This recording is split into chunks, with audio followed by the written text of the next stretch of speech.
जैसा कि आप लोगों को मालूम है कि इस बार जो है हाई स्कूल के जो है पाठ्यक्रम में सूरदास जी से प्रारंभ होता है। सूरदास जी अष्टछाप के सर्वश्रेष्ठ कवि माने गए हैं। इन पंक्तियों में सूरदास जी ने जो है अपने हृदय भाव से जो है अपनी भक्त भावना को प्रदर्शित करते हुए सबसे पहले परमात्मा का जो है उन्होंने प्रार्थना किया है।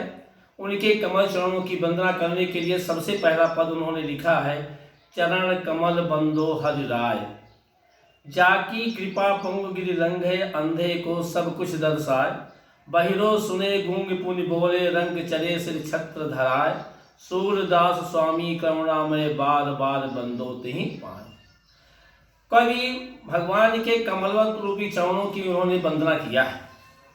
उसमें उन्होंने बताया है कि सबसे पहले आप लोग संदर्भ लिखेंगे कि प्रस्तुत पद्यांश हमारी पाठ्य पुस्तक काव्य संकलन के पद नामक काव्य से उद्धृत किया गया है। इसके रचयिता सूरदास जी हैं। उसके बाद आप प्रसंग भी लिखेंगे जो है कि यहाँ कवि सूरदास ईश्वरी जो है सत्ता को सर्वशक्तिमान मानते हुए उनके कमलवत चरणों की वंदना किया है। सूरदास जी कहते हैं कि चरण कमल बंदो हरि राय, मैं उस भगवान के कमलवत चरणों की वंदना करता हूँ जिसकी कृपा से लंगड़ा व्यक्ति भी कह रहे हैं कि लंगड़ा जाकी कृपा पंग गिर लंघे, पंग मीन्स लंगड़ा, जिसकी कृपा से जो है लंगड़ा व्यक्ति भी पहाड़ों को लांघ जाता है, अंधे को सब कुछ दर्शाए और अंधे को सब कुछ दिखाई पड़ने लगता है, बहिरो सुने गूंग पुनि बोले, रंग चले फिर छत्र धराए।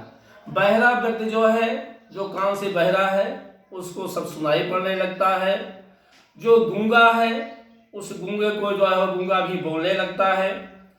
इसी पर गोस्वामी तुलसीदास जी ने भी लिखा है गूंगा वालों के लिए कि मुंह को होए वाचाल पंग चढ़े गिरिवर गहन, जास कृपा सुदयाल द्रवहु सकल करिमल दहन। और संस्कृत में भी आप लोगों ने शुरू में ही पढ़ा कि मूकम करोति वाचलम पंगुम लंघेते गिरि। तो बहिरो सुने गूंग पुनि बोले, रंग चले सितराए। रंग भिखारी दरिद्र, रंग क्या क्या होता है, बहरा सुनने लगता है, गूंगा मनुष्य फिर से बोलने लगता है, और जो महादरिद्र व्यक्ति होता है वो अपने सिर पर राज छत्र धारण कर लेता है। सूरदास स्वामी करुणामय बार बार बंदो तिहि पाए। सूरदास ऐसे सब शक्तिमान करुणामय भगवान की चरणों की बार बार वंदना करता। अब आप व्याख्या एक बार फिर से देख लें। चरण कमल बंदो हरि राय, कवि सूरदास जी भगवान के इस कमलवत चरणों की वंदना करते हुए कहते हैं कि मैं उस परमात्मा के, उस भगवान के कमलवत चरणों की वंदना करता हूँ जिसकी कृपा से लंगड़ा व्यक्ति भी पहाड़ों पर चढ़ जाता है, उसे लांघ जाता है, जो अंधा व्यक्ति है उस सबको दर्शा दिखाई पड़ने लगता है, जो बहरा होता है उसे सब कुछ सुनने लगता है, गूंगा मनुष्य फिर से बोलने लगता है, और जो गरीब है, दरिद्र है, भिखारी है, वो भी अपने सिर पर राजछत्र धारण कर लेता है। ऐसे सर्वशक्तिमान करुणामय भगवान के चरणों की मैं बार बार वंदना करता। देखिए इसी के साथ साथ एक काव्य सौंदर्य भी आता है 2 नंबर का। काव्य सौंदर्य में आप लिखते हैं कि इसमें रस की बात है, इसमें भक्ति रस की प्रधानता है, और इस पद में जो है जो भक्ति रस की प्रधानता है उसमें दास भावना की भी व्यक्त की गई है। अलंकार में आप लिख देंगे चरण कमल बंदो हरि राय, इसमें जो है चरण कमल में जो है रूपक अलंकार का प्रयोग किया गया है। इस तरह से आप इसको जो है पूरा अर्थ लिखेंगे। नेक्स्ट आपका आता है पद है, अविगत गति कछु कहत न आवे, जो गूंगे मीठे फल को रस अंतर्गत ही भावे, परम स्वाद सबही सुनिरंतर अमित तोष उपजावे, मद बानी को अगम अगोचर सो जाने जो पावे, रूप रेख गुण जात जुगुत बिन निरालंब कित धावे, शब विधि अगम अच विचार ताते सूर सगुन पद गावे। इन पंक्तियों में कवि सूरदास जी निराकार ब्रह्म की उपासना की जो कठिनाइयां हैं उस कठिनाइयों का उल्लेख करते हुए साकार ब्रह्म की उपासना को शेषकर उन्होंने माना है।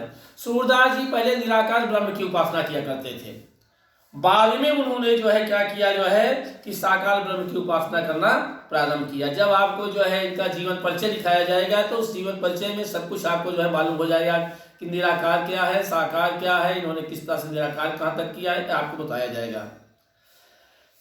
अविगत गति कछु कहत नावा। अविगत इसको दोनों को तोड़ दीजिए। अविगत ये निराकार के लिए प्रयोग किया गया है। अविगत गति कछु कहत नावे, जिनके जो है जो निराकार ब्रह्म है, उन निराकार ब्रह्म के क्या स्थिति है उसके विषय में कुछ जो है कहा नहीं जा सकता है। निराकार ब्रह्म सत्ता क्या है, अज्ञात है। तो अज्ञात है तो इसका जो है शब्दों के द्वारा इसका वर्णन नहीं किया जा सकता है। कहें किस प्रकार से, कहें ज्यों गूंगे मीठे फल को रस अंतर्गत ही भावे। जैसे गूंगा व्यक्ति होता है वो मीठे फल के रस को जो है भीतर ही भीतर आनंद लेता है। जैसे गूंगे कोई आया, कोई भी गूंगा उसको दीजिए खाने को, पूछिए इसका स्वाद कैसे है, खट्टा है कि मीठा है, कैसे है, तीखा है, तो मन ही मन में जो है क्या होता है, मुस्कुराता है, हंसता है, संकेत के द्वारा आपको बताता है। तो ज्यों गूंगे मीठे फल को रस अंतर्गत ही भावे, परम स्वाद सब ही सुनिरंतर अमित तोष उपजावे। जिस प्रकार जो है कह रहे हैं कि गूंगा मीठे फल के रस को अंदर ही अंदर जो है उसे आनंद लेता है, व्यक्त नहीं कर पाता है, उसी प्रकार जो है निराकार ब्रह्म के स्वरूप को वह व्यक्ति जो है वाणी से व्यक्त करना उसके लिए क्या है, कठिन है, क्योंकि वह इंद्रियों की पहुंच से बाहर है। न उसे जो है मन वाणी को अगम अनोचर सो जाने सो पावे, ओ न उसे जो है कभी देखा है, न उसे कभी सुना है, न स्पर्श किया है, तो उसको जो है मन और वाणी से भी, इंद्रियों से अगोचर मीन्स इंद्रियों से भी नहीं जाना जा सकता है। रूप रेख गुण जात जुगुत निरालंबित धावे।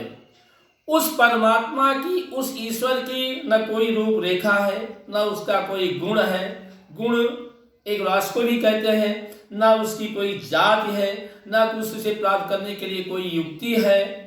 निरालम हम बेसहारा होकर के उस परमात्मा को बिना किसी आधार के जो है कहाँ तक जो है उसे दौड़ सकते हैं, किस तरह से उसे दौड़ा जाए, कहाँ उसे प्राप्त किया जा सके। इसीलिए कहा गया है, सूरदास जी कहते हैं अंत में कि सब विधि अगम विचारहि ताते सूर सगुण पद गावे। सूरदास जी कहते हैं कि निराकार ब्रह्म को सब तरह से अगम मान करके जो है सूर जो है क्या है, सगुण रूप की लीलाओं को जो है द्वारा जो है उसे जाना जा सकता है, उसे प्राप्त किया जा सकता है। अब व्याख्या देखिए। अविगत गति कछु कहत नावे। निराकार ब्रह्म की सत्ता क्या है, अज्ञात है, शब्दों में उनका वर्णन जो है नहीं किया जा सकता है। जिस प्रकार एक गूंगा व्यक्ति होता है वो मीठे फल के रस को जो है भीतर ही भीतर आनंद प्राप्त करता है, उसे व्यक्त नहीं कर सकता है, उसी प्रकार निराकार ब्रह्म के स्वरूप को वाणी से व्यक्त करना कठिन है, क्योंकि वह इंद्रियों की पहुंच से बाहर है। न उसे देखा जा सकता है, न सुना जा सकता है, न उसे स्पर्श किया जा सकता है। उसकी अनुभूति केवल उसी को हो सकती है जो उसे पा चुका है, क्योंकि निराकार ब्रह्म का कोई रूप नहीं है, न कोई निश्चित उसकी विशेषता है, न उसकी कोई जाति है, और न कोई प्राप्त करने के लिए जुगत माने उसका कोई उपाय है। ऐसी स्थिति में उसे प्राप्त करने के लिए बिना किसी आधार के कहाँ जो है दौड़ा जाए, कहाँ उसे ढूंढा जाए। इसलिए निराकार ब्रह्म को सब तरह से अगम मानकर सूरदास जी ने कहा है कि केवल सगुण रूप की लीलाओं का अपने पदों में जो है उन्होंने गाया है, और उसी पदों के गीत के माध्यम से जो है या पद के माध्यम से गीत के द्वारा उनके आनंद को प्राप्त किया जा सकता है, उनकी कृपा प्राप्त की जा सकती है। और काव्य सौंदर्य देख लीजिए। सूर को हमने आपसे पहले ही बताया कि ये निर्गुण उपासक थे, बाद में सगुणोपासक हुए। इसके कारण जो है सूर ने जो है उक्त पद में को व्यक्त किया है। इसमें शब्दों की क्योंकि बार बार आवृत्ति हुई है, इसलिए इसमें जो है अनुप्रास की छटा जो है दर्शनीय है। साहित्य ब्रजभाषा का इसमें जो है कवि ने प्रयोग किया है। अब नेक्स्ट है